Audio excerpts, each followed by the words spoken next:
J'ai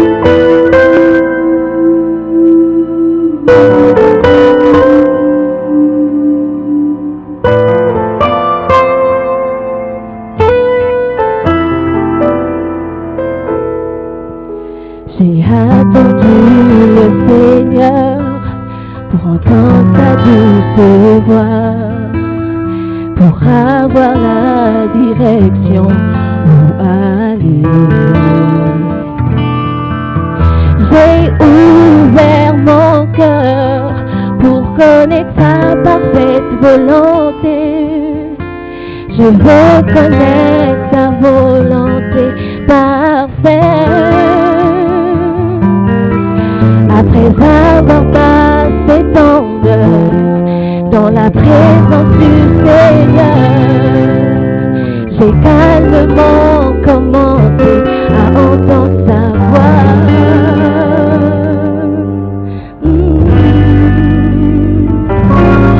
La douce voix de Dieu, sa tendre voix se révèle, le mystère de ta volonté au point tournant de ma vie. Cette voix est sans pareil, c'est le plus doux son que mon cœur ait entendu, la douce voix de Dieu.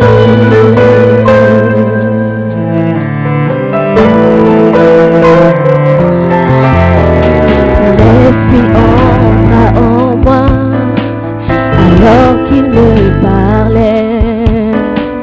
Le mot qu'il me disait était esprit et désir. Les visions et les rêves, oh oui, ont changé ma vie, m'ont donné la direction pour mon ministère. Et quand je me suis levé, il y avait un monde sur moi. J'ai trouvé grâce pour Dieu puissant, et je serai jamais, jamais plus la même. La douce voix de Dieu, sa tendre voix se révèle, le mystère de ta volonté au point tournant de ma vie. Cette voix est sans pareil, c'est le plus doux son que mon cœur ait entendu, la douce voix de Dieu. La douce voix de Dieu, sa tendre voix se révèle, le mystère de ta volonté au point tournant de ma vie.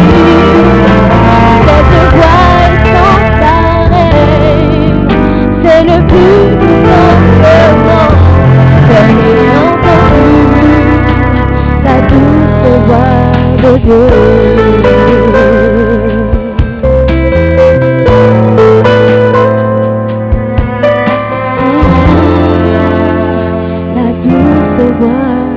De Dieu. Alléluia. Alléluia. Oh, est-ce que nous pouvons acclamer d'une manière adéquate la douce voix de Dieu? Alléluia. La parole de Dieu. Alléluia. La voix de Dieu est la chose la plus importante que nous devons écouter. La Bible dit que Jésus-Christ a dit: l'homme ne vivra pas que de pain, mais de toute parole qui sort de la bouche de Dieu. Alléluia. La Bible dit qu'il y avait les disciples de Jésus qui sont venus vers lui et a dit: où irons-nous? Tu as les paroles de la vie. Il a dit: tu as la voix de Dieu en toi. Alléluia. Peuple de Dieu, notre vie dépend de la manière dont la parole de Dieu nous affecte. Parce que ça nous donne la vie dans les différents endroits de nos vies. Alléluia. Ce matin, il y a une personne qui a les paroles de la vie aussi. Elle a Jésus en elle, elle a la parole de Dieu en elle, et elle est prête à déverser cette parole afin que ta vie aussi soit affectée. Alléluia. J'aimerais qu'avec la joie de Jésus, j'aimerais que tu te lèves et que tu reçoives notre pasteur, la sœur Simone Pierre Ademola. Alléluia. Alléluia. Amen, amen. Let us pray. Prions.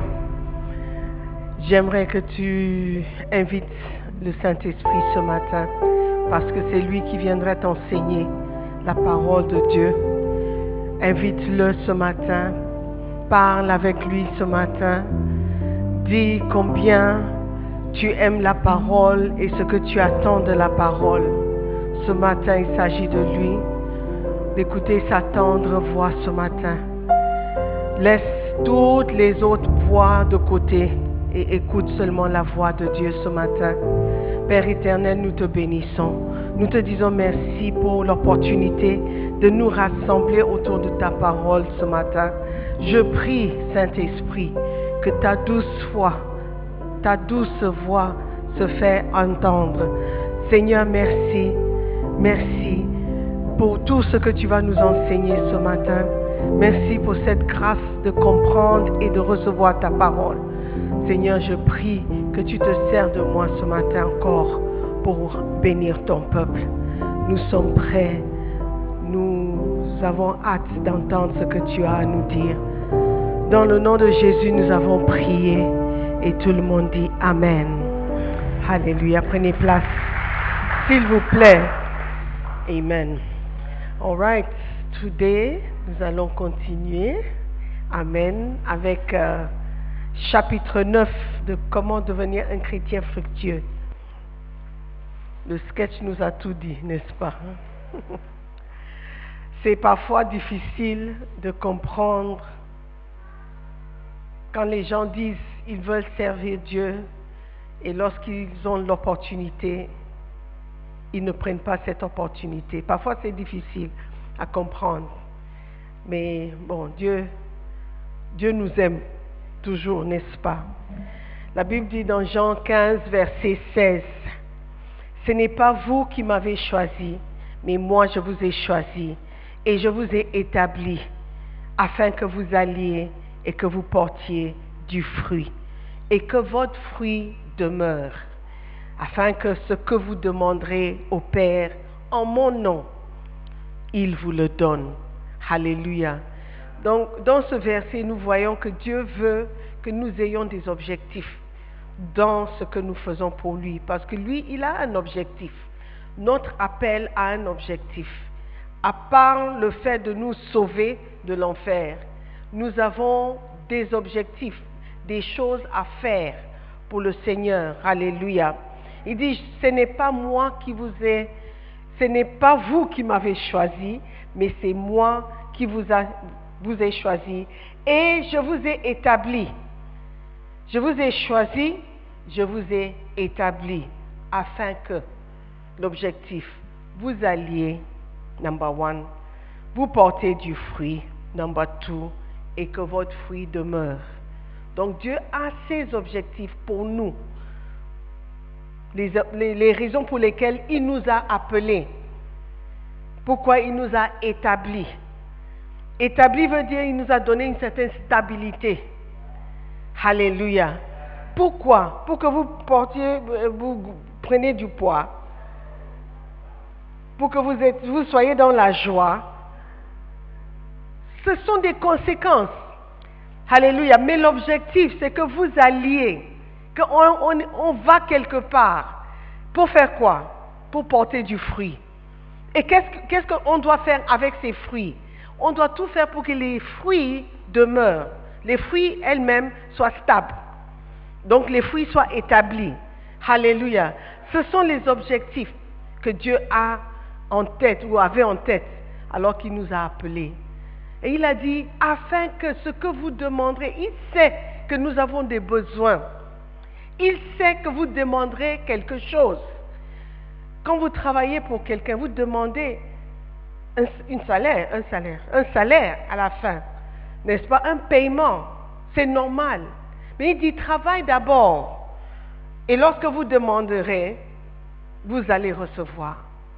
Amen. Vous ne serez pas content d'un travailleur qui ne travaille pas.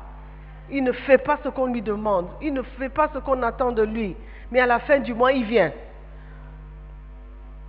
Et c'est lui qui fait plus de bruit quand le salaire est en retard. Yeah, c'est le 3, on n'a pas été payé. Mais qu'est-ce que tu as fait? Oh Seigneur, je te sers depuis. Tu me sers. Comment? Qu'est-ce que tu as fait? Est-ce que tu as suivi la description du poste ou tu as fait ce que tu voulais? Parce que quand tu travailles, on te donne, number one, tu viens, il faut écrire les lettres, il faut poster les lettres, il faut, I don't know, what work do you do? Mais à la fin du mois ou à la fin de l'année, quand on fait l'évaluation, c'est basé sur quelque chose.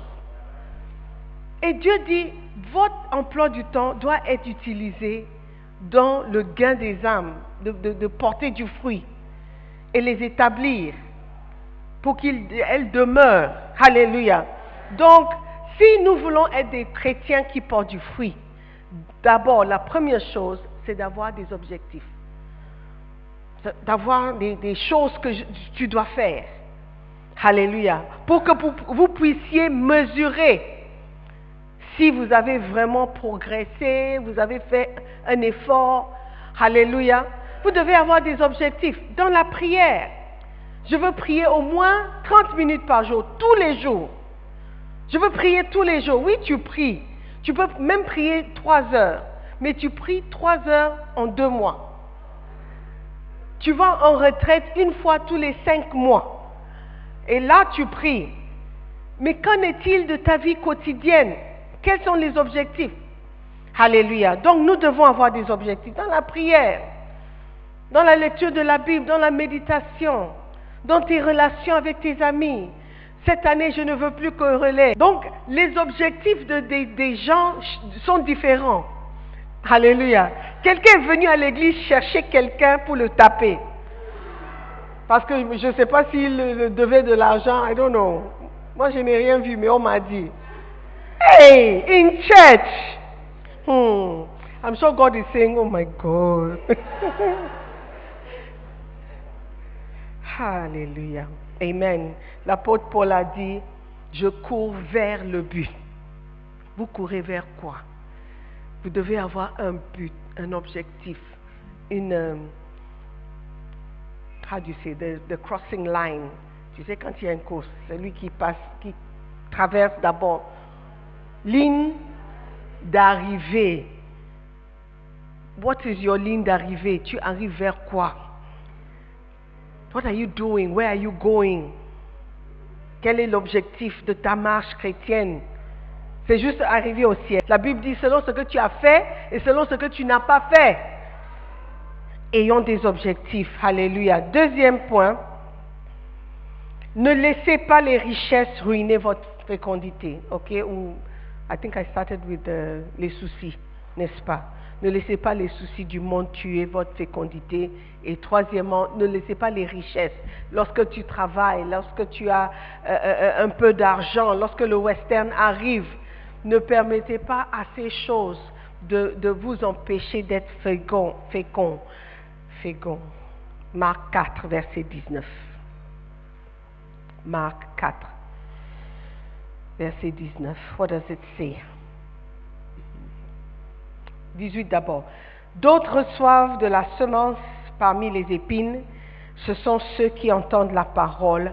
Verset 19. Mais en qui les soucis du siècle, la séduction des richesses et l'invasion des autres convoitises étouffent la parole et la rendent infructueuse. Alléluia. Les soucis. Tout le monde a des soucis, tout le monde a des problèmes. Si tu veux suivre les soucis ou régler les soucis avant de servir Dieu, tu ne vas jamais servir Dieu. Alléluia. Parce qu'un autre souci va se présenter. Laisse-moi payer les factures d'abord. Tu payes les factures, tu tombes malade. Quand tu tombes malade, tu es guéri. Après, c'est l'enfant qui tombe malade. Quand c'est l'enfant qui tombe malade, il va mieux, tu perds ton emploi. Tu ne vas jamais avoir un temps ou des moments sans souci. Et si tu n'as pas de soucis, c'est que tu es toujours un enfant. Ok? Tes soucis, tu passes seulement aux parents. Maman, je n'ai pas d'argent. Le gaz est fini.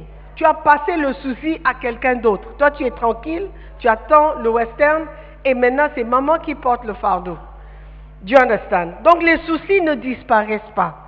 Très souvent, on ne fait que passer les soucis aux autres. Amen. La richesse aussi, c'est la même chose. Quand tu deviens riche, quand tu as un peu d'argent, tu commences à trouver des choses que tu peux faire avec ton argent. Ok? Et puis l'argent prend la place et le temps que tu pouvais accorder à Dieu. Let's move on. Point numéro 4 ce matin. Amen. Ne soyez pas paresseux si vous voulez être fructueux. La paresse, c'est un grand ennemi de la fécondité, la paresse. La paresse peut prendre des formes. Quand quelqu'un est paresseux, il trouve les excuses les plus bizarres. Quelqu'un dit, j'ai une marmite au feu, mais tu as un portable en main. Tu peux partir dans la cuisine avec le portable. You can carry it with you. Beaucoup de fois, on garde le téléphone comme ça. Et puis, on prépare. Quand tu veux faire quelque chose, tu vas trouver un moyen de le faire. Tu peux même mettre sur haut-parleur et puis préparer. Ok? Donc, très souvent, si tu ne veux pas faire quelque chose, tu trouves une excuse. Amen. Proverbe 22, 13.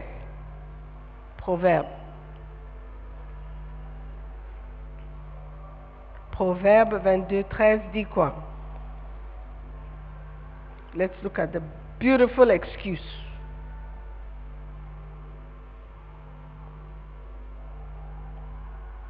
Le paresseux dit, il y a un lion dehors, je serai tué dans les rues. Il y a un lion dehors, je serai tué dans les rues.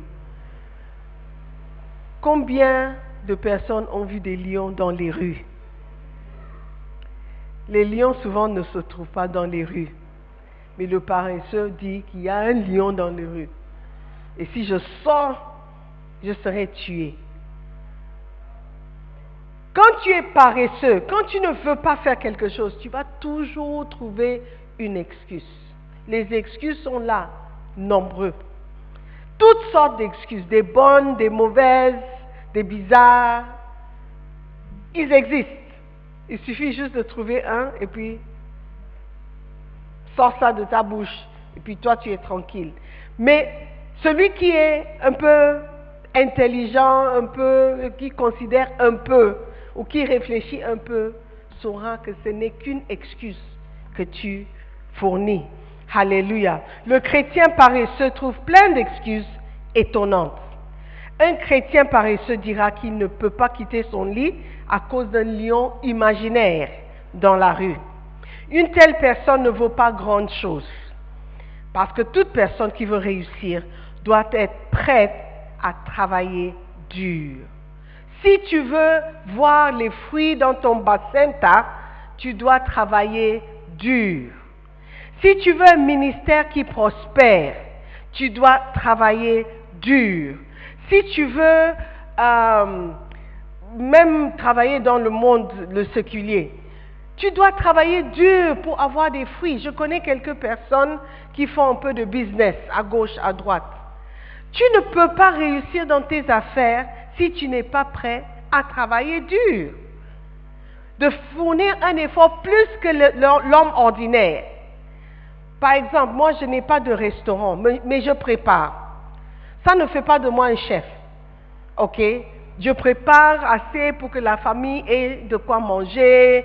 On met le reste dans le frigo et je prie souvent que les gens ne mangent pas beaucoup pour qu'on puisse avoir... Oui, parce que tu n'as pas envie de préparer tous les jours. Do you understand? Et ce n'est pas mon travail. Tout ce que je veux, c'est que la famille ne meure de faim, ne meurt pas de faim ou ne meurt de faim. Mais quelqu'un qui est chef, qui a un restaurant, toute sa vie sera de préparer, n'est-ce pas, colombe. Tu vas te réveiller tôt, aller chercher les feuilles de manioc quelque part. Moi, je ne sais même pas où se trouvent feuilles de manioc. Je peux appeler et dire, tu as des feuilles de manioc, ok, apporte-moi un paquet. Je ne sais même pas de quoi il s'agit. Le travail, parce qu'il paraît que ça demande beaucoup de travail, de préparer les feuilles. Je ne suis pas prête à fournir cet effort. Ok? C'est comme le quinquet. Je connais des gens qui font le quinquet chez eux. Mais je trouve bizarre de faire le quinquet chez toi quand tu peux acheter juste devant la maison. Pourquoi tout cet effort? Est-ce que tu vois? Mais la personne qui vend le quinquet pour nourrir sa famille, il sera prêt ou elle sera prête à faire l'effort. Parce qu'elle doit porter du fruit. Donc si tu veux vraiment travailler pour Dieu et porter du fruit, ton objectif sera, comment est-ce que je peux gagner des âmes?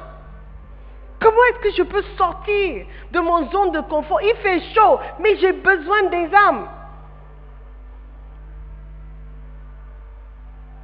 C'est difficile, mais j'ai besoin, si je n'ai pas d'âme, comment est-ce que je pourrai rendre compte à Dieu un jour?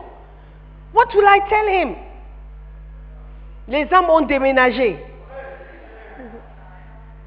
Les âmes ont déménagé, mais il y a d'autres âmes qui se sont présentées, qui sont arrivées. Tous les jours, il y a des gens qui reçoivent des amis. There's always arrival.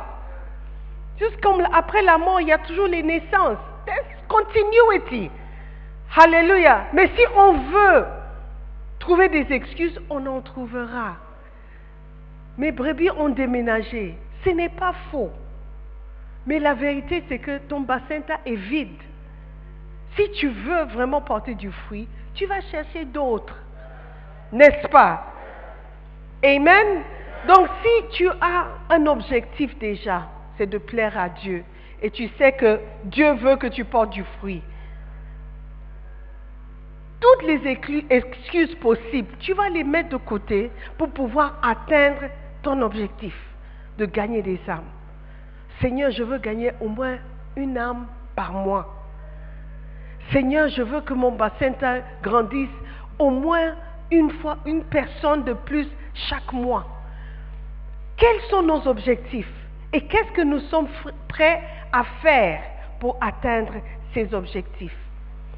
C'est bien d'avoir des objectifs. Je veux avoir mon diplôme avant l'âge de 24 ans. Je veux bâtir, je connais un jeune homme, il a acheté un terrain. Il dit, je veux construire cette maison avant l'âge de 30 ans. I said, it's a beautiful objective. Mais tu ne peux pas juste rester dans ton lit avec des objectifs imaginaires. Il est prêt à travailler dur pour atteindre cet objectif. C'est bien. Je ne dis pas que tu ne peux pas avoir des objectifs physiques ou charnels. On peut les avoir. Mais tu dois te lever, travailler dur pour l'atteindre. Et c'est la même chose avec nos objectifs spirituels. Alléluia. Are you there? Ne permettez pas à la paresse. Parce que pour la paresse, tout le monde est paresseux. Donc, quelque chose. Tu peux être très colérique, mais tu es paresseux dans peut-être le lavage des vêtements.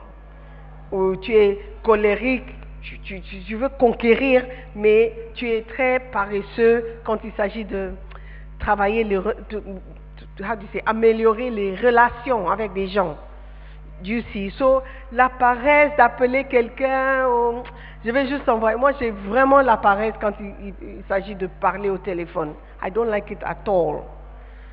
Mais texter, je peux faire. Et je fais bien. Mais parler, parfois quand il y a des gens, quand tu envoies un texte, ils appellent. Oh, faut juste répondre. What is that? J'ai vraiment la paresse de parler.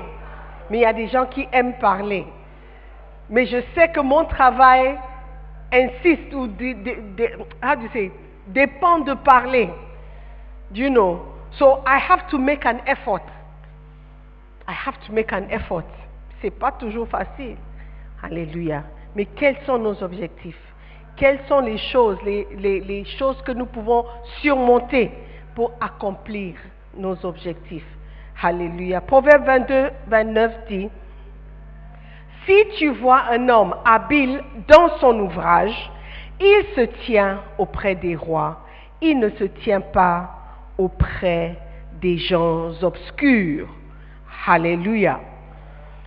Do you understand? Si tu connais quelqu'un habile ou doué dans ce qu'il fait, la Bible dit qu'il se tiendra ou il se tiendra devant les rois. Ça veut dire que le travail et la manière dont tu fais ton travail ouvrira des portes pour toi. Tu vas te trouver devant des gens importants parce que tu travailles, tu fais quelque chose de bien et tu fais quelque chose d'important. Amen. Et tu le fais bien. Si tu vois quelqu'un habile dans son ouvrage, il se tient auprès des rois. Ton travail dur, ton labeur dur, la manière dont tu travailles avec assiduité, avec du sérieux, ça va ouvrir des portes pour toi. Alléluia. Donc, la paresse ne va pas aider beaucoup d'entre nous. La paresse n'enverra personne au ciel. Alléluia. Un homme paresseux, il peut facilement se trouver en enfer parce qu'il n'a rien accompli pour le Seigneur. Il n'a rien fait. Rien qui compte pour le Seigneur. Alléluia. Are you there? Number 5. Développer le type le plus élevé d'engagement si vous voulez être fructueux. Quand on parle d'engagement, ça veut dire que c'est une relation qui va un peu plus en profondeur. Si tu es engagé envers quelqu'un, en anglais, les fiançailles, on appelle ça engagement. Engagement. Tu t'engages avec quelqu'un ou tu t'engages envers quelqu'un. Tu t'engages à faire quelque chose. It's a commitment, un engagement. Et dans les relations, l'engagement le plus sérieux, normalement, c'est le mariage. Ok? Si tu dis que tu es engagé envers quelqu'un ou tu tiens beaucoup à la personne, la preuve la plus concrète, c'est le mariage. N'est-ce pas? Bon, en tout cas, entre un homme et une femme. Ok? Tu peux avoir une relation avec quelqu'un du sexe opposé. Vous pouvez être amis, juste amis. Vous vous appelez, vous sortez, mangez, c'est bien. Vous pouvez avoir une relation avec quelqu'un du sexe opposé qui va un peu plus au-delà de l'amitié. Ça veut dire que la personne est plus spéciale que les autres du même sexe opposé. Ok? Tu as des amis filles, mais il y a une fille parmi ses amis qui est un peu plus spéciale. Ok? Il y a des niveaux d'engagement. Donc, si cette personne t'appelle, tu es plus susceptible à répondre à cet appel que les autres. Maintenant, si tu veux que ça aille encore plus loin et tu ne veux pas que les autres aient accès à cette personne, tu vas dire, je veux t'épouser. Maintenant, elle sait que s'il y a d'autres garçons avec qui elle est free, amie, elle ne peut pas répondre à ces personnes comme elle te répond à toi. Tu sais, pourquoi? Parce qu'il y a un certain niveau d'engagement qui s'est présenté. Maintenant, si tu veux aller encore plus loin dans l'engagement envers cette personne, tu vas l'épouser. Ça veut dire que maintenant, toi et moi, on est ensemble dans la même maison pour le reste de notre vie. Ok? Engagement. Il y a différents niveaux d'engagement. Maintenant, si tu veux porter du fruit, ton niveau d'engagement doit être très, très, très profond avec le Seigneur. Un niveau d'engagement de type de mariage avec le Seigneur. Dieu nous appelle how do you say, his bride, son épouse. Ça veut dire qu'il veut avoir une certaine intimité avec nous. Ok? Il y a beaucoup de garçons, beaucoup de filles dans l'église. Et dans le contexte chrétien, ce n'est pas tout le monde qui est intime, ou devrait être intime, ou être en intimité avec quelqu'un d'autre, du sexe opposé. Normalement. À part ceux qui sont mariés. Par exemple, la relation que Irene a avec Pasteur Yanou ne peut pas être pareille que la relation entre qui et qui? LP Ruth et MS Thiago. It cannot be. Comment? If it is, there is a problem. Ils peuvent être amis, ils peuvent s'appeler, ils peuvent manger ensemble, ils peuvent sortir au Accra Mall, regarder un film ensemble. It's okay. Yanou et Irene aussi peuvent faire les mêmes choses. Maintenant, Irene et Yanou peuvent rentrer à la maison ensemble. Ils peuvent aller à la maison manger ensemble. Maintenant, le niveau d'intimité a un limite. Ligne d'arrivée. There is a limit. There is a limit. Si Irene et Pasteur Yanou décident d'entrer dans une chambre dans la maison, personne ne peut parler. Personne. La personne qui voudra parler doit venir. À n'importe quelle heure, 2 heures du matin ou 4 heures 16 heures dans l'après-midi, ils peuvent faire ce qu'ils veulent, comme ils veulent, où ils veulent, avec un peu de discrétion, quand ils veulent. Maintenant, si j'entends que Thiago et Ruth sont dans une maison et à 2 heures du matin, ils décident, je ne peux même pas continuer. There is a problem. Vous criez, mais je ne sais pas pourquoi vous criez. Combien de fois vous êtes entré dans une chambre avec quelqu'un qui n'est pas ton épouse à 2 heures du matin et vous criez aujourd'hui? Pourquoi? Mais il y a un certain type d'engagement, you listening to me, qui te permet d'être très intime avec quelqu'un. Et dans cette intimité, il y a des fruits qui sortent de cette intimité. Certaines intimités qui ne devraient pas avoir lieu s'il n'y a pas un certain type d'engagement. Of course, le monde est tellement pourri qu'on ne voit plus les lignes claires. Everything is mélangé. Mais dans le contexte de Dieu et les choses de Dieu, Alléluia. Si Irene vient me dire qu'elle est tombée enceinte, my reaction will be very different. Que si Ruth venait me dire qu'elle est enceinte, my reaction will be very different between these two. Do you understand what I'm saying? Parce qu'il y a une certaine intimité auquel j'attends à ce que Irene ait avec son mari. Certaines libertés.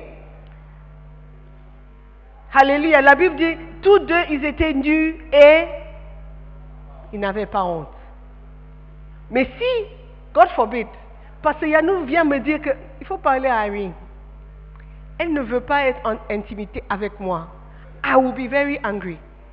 And I will talk to her. But if Thiago, Il ne peut même pas venir. Il ne peut même pas venir. Do you understand? Mais l'intimité, le fruit de l'intimité, c'est, ou le résultat de l'intimité, c'est le fruit que tu portes. Tu ne peux pas porter du fruit pour Dieu si tu n'es pas intime avec Dieu. Alléluia. S'il n'y a pas d'intimité. Alléluia. Donc, vous devez avoir un certain type d'engagement envers Dieu pour pouvoir porter du fruit. Amen. C'est lorsque tu es intime avec Dieu qu'il pourra te révéler certaines choses, pourra te montrer certaines choses. Amen. Et tu pourras aussi lui montrer certaines choses, lui parler de certaines choses intimes à qui tu how do I say it? That you cannot say, que tu ne peux pas dire à quelqu'un d'autre. Seigneur, je veux évangéliser, mais j'ai tellement peur. Quand je sors, mon cœur bat, boum, boum, boum. Aide-moi. Tu peux être vrai avec Dieu. Tu peux lui parler. Mais ça serait difficile pour toi de parler à d'autres personnes avec tant de liberté. Alléluia. Mais si tu veux porter vraiment du fruit, un engagement profond est nécessaire. Alléluia. Alléluia. Tenez compte de votre niveau d'engagement aujourd'hui. Êtes-vous engagé à l'Église et à l'œuvre de Dieu ou êtes-vous simplement en visite? Ce ne sont que les chrétiens profondément engagés qui portent leurs fruits dans l'Église. Il existe d'innombrables chrétiens qui viennent visiter les églises mais ne sont engagés dans aucune d'elles. S'ils ne sont pas trop contents du pasteur ou de ses sermons, ils ne viennent plus à l'église. Ils mettent de côté l'église et ils changent d'église. S'ils sont offensés par quelque chose, ils ne viennent pas le dimanche qui suit. Il n'a pas aimé le fait que, par exemple, je ne m'attends pas à ce que Ruth et Irene ne viennent plus à l'église parce que j'ai utilisé un exemple avec eux. I will be surprised. You see. Mais il y a des personnes ici, si j'ose mentionner leur nom ou leur pointer le doigt pour montrer un exemple, même si leur vie est l'exemple parfait de ce que je veux dire, je n'oserais jamais. Parce qu'il n'y a pas un certain type d'engagement. Do you understand? Yeah. Certains d'entre vous, parce que le pasteur, quand elle prêche, elle donne des exemples, elle utilise le nom. Quand tu te lèves, tu parles, tu mentionnes le nom des gens, sans avoir une relation avec la personne.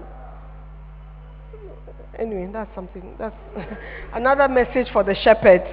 Hallelujah. Dieu veut que le croyant soit comme un arbre planté près des rivières d'eau. Les rivières d'eau sont les puissants messages qui s'écoulent de la chair chaque dimanche. Chaque chrétien doit être planté dans la maison du Seigneur. Alléluia. Vous devez avoir quelqu'un que vous reconnaissez comme votre pasteur. Dieu nous a créés comme des brebis qui ont besoin d'un berger. Et vous devez être quelque part. Vous devez être engagé quelque part. Récemment, il y a eu une situation où quelqu'un avait besoin d'argent.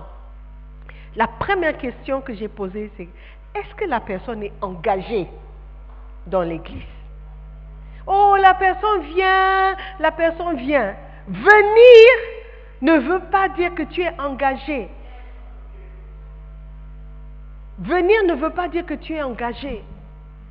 Si quelqu'un a besoin d'argent et il vient me voir, la première question est like, why would I give you the money? Quelle est la relation que j'ai avec toi? Mais certaines personnes, s'ils ont besoin d'argent, je pourrais, même si je n'ai pas, j'irai chercher. Parce qu'il y a un certain engagement que nous avons l'un envers l'autre. Ma question était, est-ce que la personne paye même la dîme pour qu'on puisse aider cette personne. Ma question peut sembler méchante parce que la personne est dans le besoin et la personne vient à l'église. Mais il y a beaucoup de personnes qui sont dans le besoin et qui viennent dans l'église. Comment est-ce que je pourrais différencier une personne de l'autre? Par son niveau d'engagement. Et Dieu, il veut bien nous aider tous parce qu'il nous aime tous. Il nous a tellement aimés, il a donné son Fils unique. Mais, s'il ne voit pas d'engagement de ta part, qu'est-ce qui va le motiver à faire quelque chose de plus pour toi? En ce qui concerne l'amour, l'amour existe. L'amour existe, la compassion existe.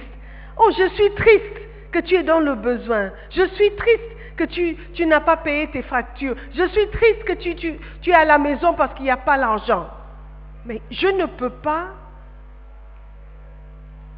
aller aider tout le monde parce qu'ils sont dans le besoin. Bien que je vous aime tous. Do you understand? Do you understand what I'm saying? L'engagement doit exister et doit être réciproque. Amen. Are you there? Ok, let's continue. Je vais juste lire l'histoire que Bishop a racontée dans le livre. Il dit, je me souviens d'un ami qui est finalement rentré à la maison en Afrique après avoir séjourné en Europe quelque temps. Il ne voulait pas se joindre à cette église ou à celle-ci. Donc voici quelqu'un qui a voyagé, il était à l'étranger pendant quelque temps. Quand il est rentré au pays, il ne voulait pas s'adhérer à une église. Il n'était pas engagé. Il allait ici aujourd'hui et là demain. À un certain moment, je devais lui rappeler que c'est selon le livre de Job, c'est le diable qui va et vient, il n'a pas de place fixe. Si tu veux vraiment servir Dieu et porter du fruit, il faut avoir une place fixe. Amen. Tu ne peux pas changer, tu changes, ton niveau est encore plus élevé. Tu ne changes pas d'église, tu changes de bassin. Tu n'aimes pas le berger, donc tu changes. Tu n'aimes pas... Look, my dear, tu seras fatigué. Reste auprès de ton berger. Développe cet engagement, cette intimité spirituelle. Intimité spirituelle envers la personne. Spirituelle, n'est-ce pas aussi? Envers la personne. Et je veux dire quelque chose. S'il y a un berger ici qui abuse de son autorité, please, c'est ton devoir de venir me dire. Amen. Parce que je connais des bergers qui ont convaincu des brebis de coucher avec eux. I know. Ha. Ha.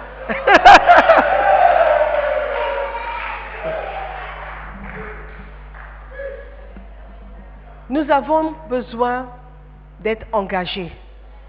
Amen. D'être engagés pour pouvoir porter du fruit. Soyons sérieux avec Dieu.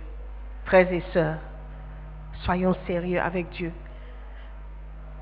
Il est engagé, mais il s'attend aussi à ce que nous soyons engagés pour qu'ensemble nous puissions porter du fruit.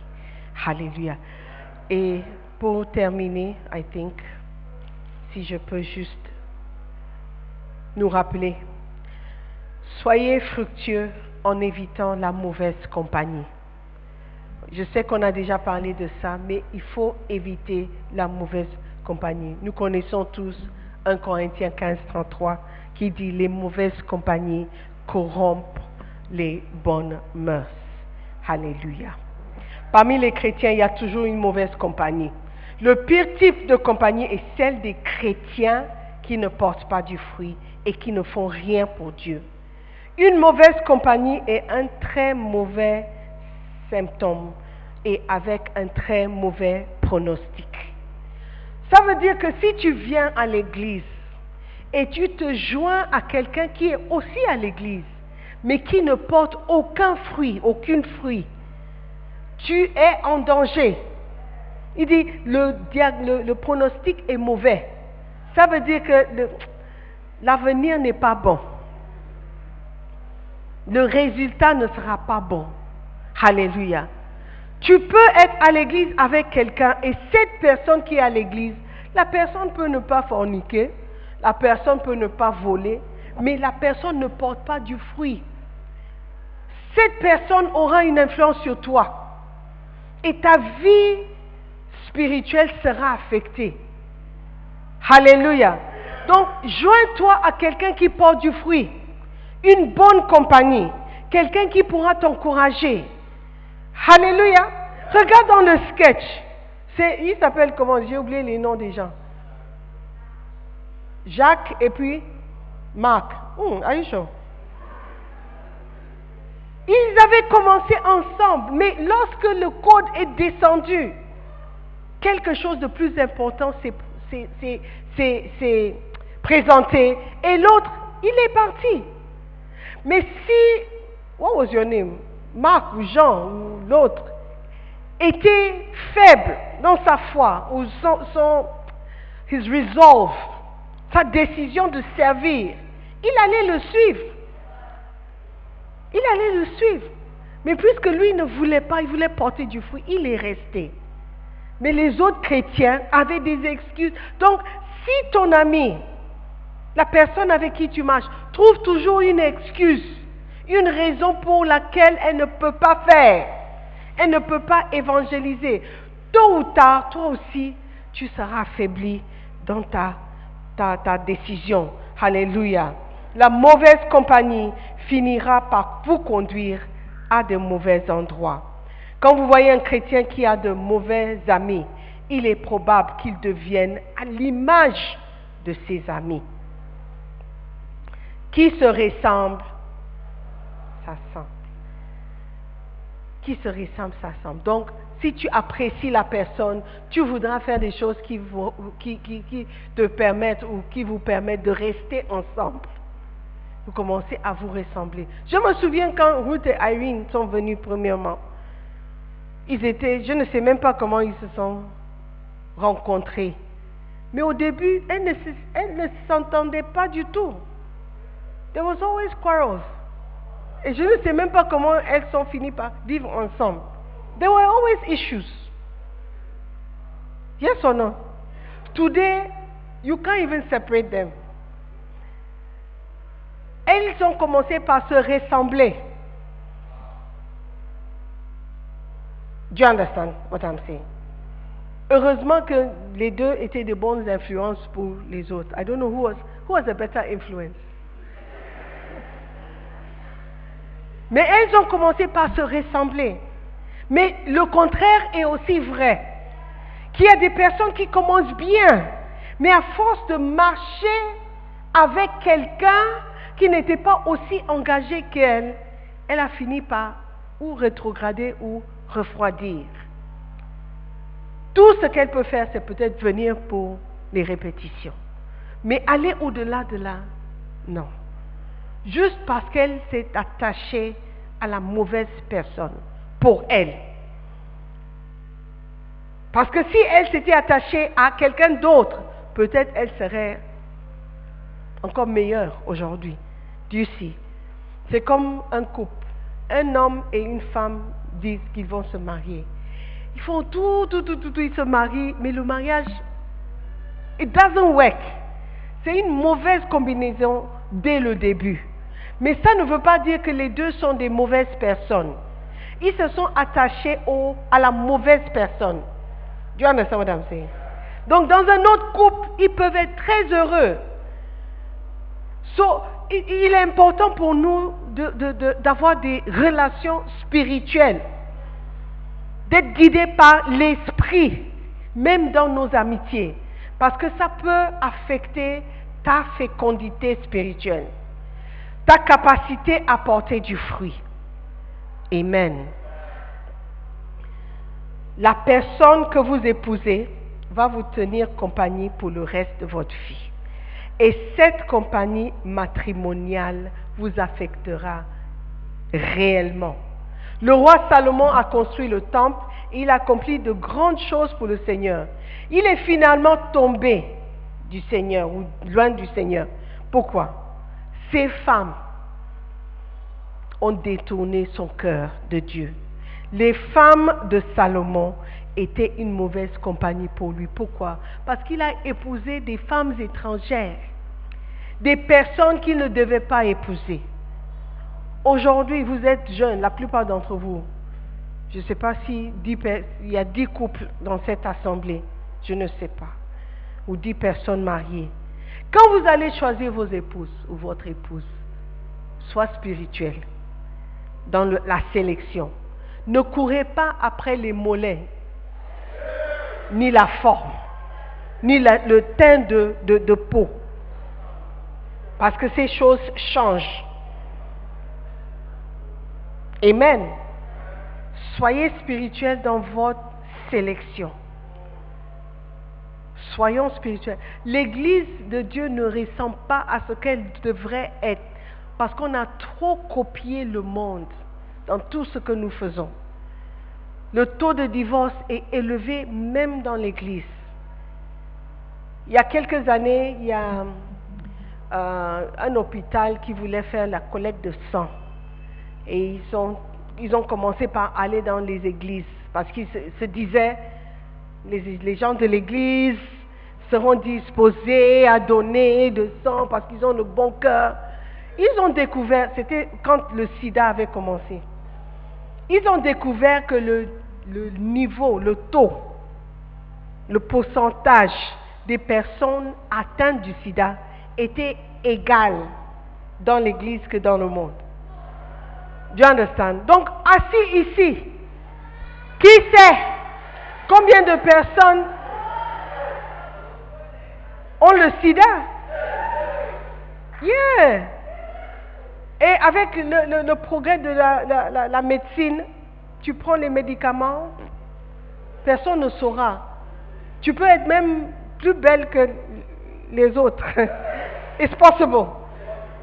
Do you see? So, you need God. Tu as besoin de Dieu, même dans ta sélection de partenaires. Alléluia. Parce que Dieu pourra te révéler quelque chose. Ta compatibilité avec la personne, le caractère de la personne.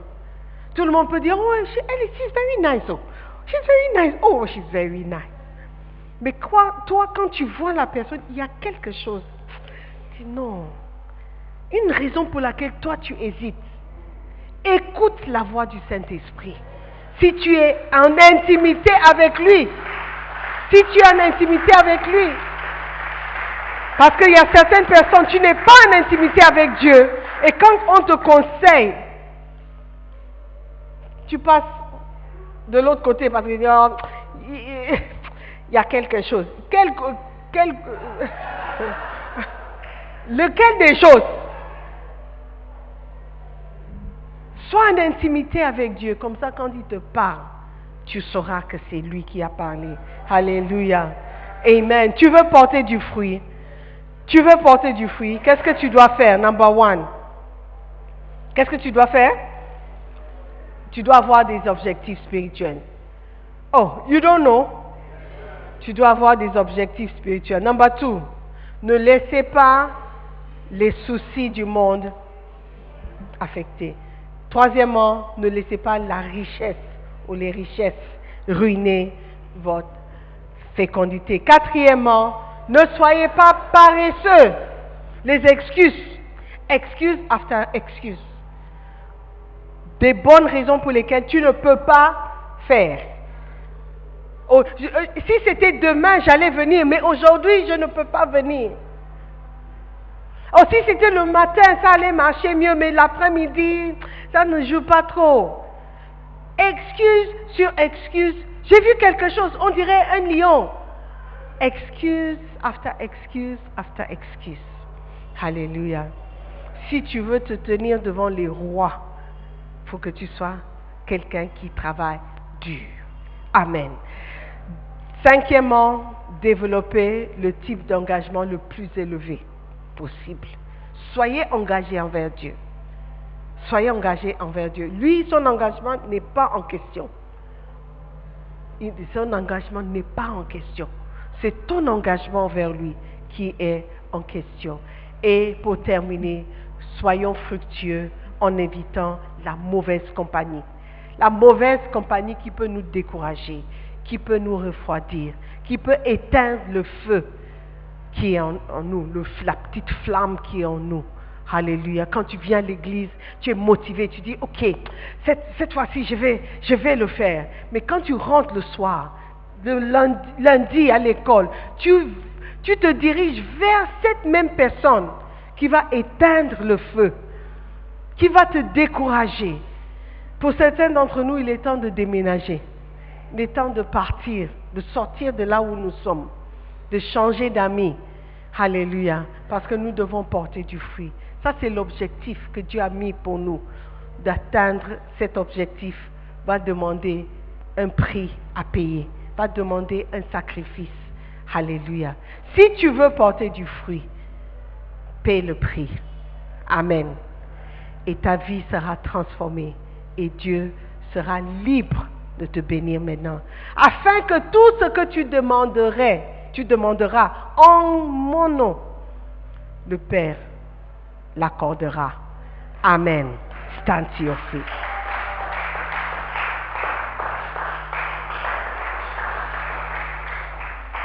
Amen, amen. Alléluia. Je veux que tu pries pour toi-même. Que Dieu puisse t'aider à porter du fruit, à suivre tous les conseils qu'on vous donne, à avoir des objectifs spirituels, à ne pas laisser les soucis de ce monde, ni les richesses de ce monde éteindre ce feu qui est en toi. Que tu ne sois pas paresseux, que tu aies un engagement total envers Dieu pour pouvoir porter du fruit. Et que les amis, les personnes autour qui te refroidissent, sépare-toi de ces personnes afin de pouvoir porter du fruit et que tes fruits demeurent. Ouvre ta bouche et prie. Seigneur, merci pour l'enseignement. Merci pour ta parole. Merci, Seigneur, de nous conduire toujours vers ce qui va nous rendre fructueux. Seigneur, tu veux tellement que nous portions du fruit. Tu veux que nos fruits demeurent. Tu veux que nous accomplissions de grandes choses pour toi. Aide-nous, Seigneur, à les réaliser. Merci pour ta parole. Merci, Seigneur, pour un changement, un grand changement qui viendra dans nos vies. Les gens nous verront et ils remarqueront que nous avons vraiment changé, que nous sommes devenus vraiment des enfants de Dieu, des gens spirituels qui portent du fruit. Seigneur, que nos fruits demeurent et que ton Église soit remplie, Seigneur, de chrétiens fructueux. Nous prions dans le nom de Jésus. Amen.